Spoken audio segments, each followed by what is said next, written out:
Pair পদ্ধতিতে জাতীয় নির্বাচন আয়োজন, প্রয়োজনীয় সংস্কার, খুনিদের দৃশ্যমান বিচার ও মেট্রো রেল প্রকল্পে নারায়ণগঞ্জকে যুক্ত করার দাবিতে শুক্রবার নারায়ণগঞ্জ কেন্দ্রীয় শহীদ মিনারে গণসমাবেশের আয়োজন করে ইসলামী আন্দোলন বাংলাদেশ।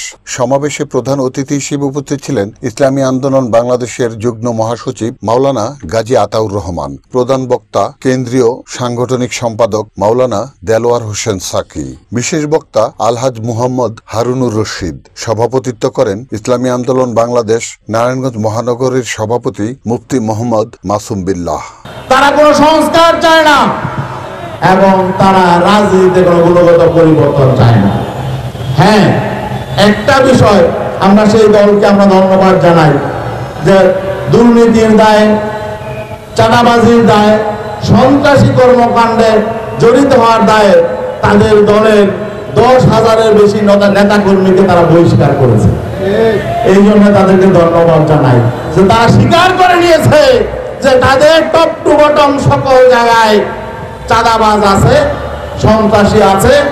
এটা তারা 10,000-এর বেশি নেতা কর্মীকে বহিষ্কার করে এটা তারা নিজেরা স্বীকার করে নিয়েছে।